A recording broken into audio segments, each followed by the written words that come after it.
Everyone in the room laughed, except her. The sound echoed off the dojo walls, loud, sharp, and cruel, as the man in the white gi pointed at her with a smug grin and said, "Come on then, let's see what you've got." She stood frozen, mop still dripping onto the blue mats, her gray sweatpants stained with bleach and her hands trembling, not out of fear, but from something deeper, something old and buried. The entire gym had gone silent after the laughter subsided, waiting, amused, expecting a quick humiliation. But no one expected what happened next. What they didn't know was that this woman, the one they overlooked every day as just the cleaning lady, was about to remind them what true strength looked like, not the kind earned with belts or applause, but the kind forged in silence, in pain, and in years of invisible survival. Backhand index pointing right if you believe in kindness, second chances, and that every human has a story worth hearing. Please take a moment to like, comment, share, and subscribe to Kindness Corner. Your support helps these powerful, real-life inspired stories reach hearts that need healing. Her name was Rosa Martinez. 43 years old, single mother, survivor of domestic abuse, and janitor of the West Valley Martial Arts Academy for the past 5 years. Most people didn't know her name. She arrived every morning before sunrise and left after sunset, her days defined by the scent of disinfectant and the squeak of a mop. She moved quietly, cleaning up the sweat, dust, and ego left behind by the students who trained on the mats she scrubbed. No one really saw her. No one asked why her left hand was always slightly stiff, why she wore long sleeves even in summer, or why she sometimes paused outside the training rooms just to watch. Rosa had been a national-level Taekwondo fighter back in Mexico 20 years ago. She had been on track for the Olympics until her dreams were derailed by the man she married, a charming, brutal coach who broke her spirit as efficiently as he'd once trained her body. After years of suffering, she escaped with her young son, Daniel, and fled to the United States with nothing but 2 backpacks and the memory of a girl who once knew how to fly across a mat. Life in America wasn't the rescue story she hoped for. Papers were hard to get. Jobs even harder. But she worked, endlessly, cleaning houses, washing dishes, scrubbing floors. And then she found the West Valley Academy, and though it paid little, something about being near martial arts again felt like touching the edge of a dream she'd lost. She never told anyone about her past. She didn't want pity. She was too tired to explain. Instead, she poured herself into her job, kept her head down, and silently watched the students train, sometimes moving her feet in quiet patterns when no one was looking.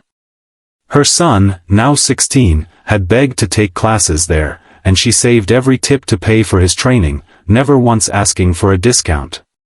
Daniel was a natural. Strong, kind, and focused. He reminded her of herself before life had turned cruel. That day, a demonstration was being held at the gym. Parents, instructors, and advanced students gathered. Rosa, as usual, was cleaning in the background. No one paid her any mind.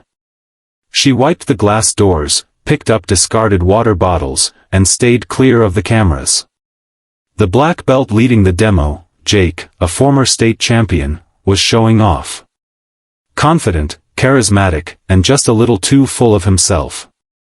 He cracked jokes, challenged students, and finally, when looking for a final punchline, he spotted Rosa in the corner, mop in hand. He smirked and pointed at her. "Hey, how about you? Want to try your luck?" The room erupted with laughter. A few students chuckled awkwardly, some looked away, and Rosa froze, unsure if she was supposed to laugh too. Jake kept going, amused by his own joke. "Come on, let's see what the cleaning crew's got." Something in Rosa shifted. She stared at him, not with anger, but with a piercing stillness. She placed the mop carefully against the wall. Her sleeve slid up just enough to reveal faint scars on her wrists. She stepped forward slowly, not saying a word.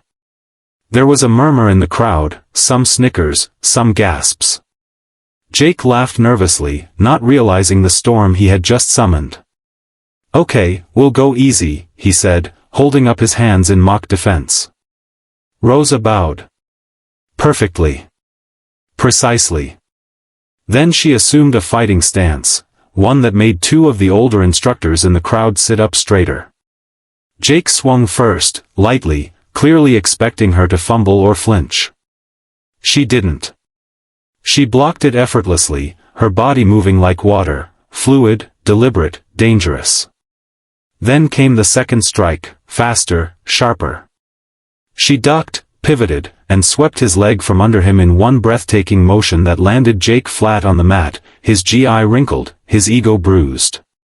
The room went dead silent. Jake looked up at her, stunned. Rosa reached out a hand to help him up. He took it, dazed, and when he stood, he bowed low this time, real respect in his eyes.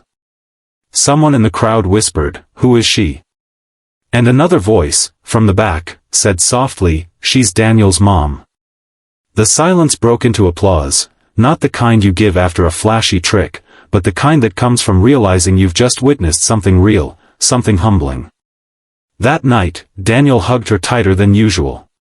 "Why didn't you ever tell me?" he asked. She kissed his forehead and smiled. "Because you didn't need to know who I was to become who you are." The next week, the academy offered her a scholarship, not just for Daniel, but for herself. The head instructor, an older Korean grandmaster who had watched quietly during the demonstration, approached her afterward and bowed. "It would be our honor to have you on the mat again, Senora," he said with sincere reverence. Rosa declined at first. She said she was too old, too tired. But Daniel looked at her, eyes shining, and whispered, "Please. Just once. For you." So she did. She tied on an old, worn belt that had sat in her drawer for 2 decades. She stepped onto the mat, not as the cleaning lady, but as the woman she had once dreamed of being, and still was inside. She trained at night, with her son, surrounded now by peers who looked at her with admiration. And as the weeks passed, more people in the gym started sharing their own stories, of struggles, losses, and quiet courage. Rosa had given them something priceless, a reason to see beyond uniforms, beyond roles, beyond the surface. If this story touched your heart even a little, if it reminded you that every person has worth, no matter what clothes they wear or what role they play, please like this video, leave a comment, share it with someone who needs hope, and subscribe to Kindness Corner. We tell real, raw, and powerful stories for people who've been overlooked too long. Speech balloon special request. Comment below with, "I see you, Rosa," if you believe in giving people the respect they deserve, even when the world forgets their names.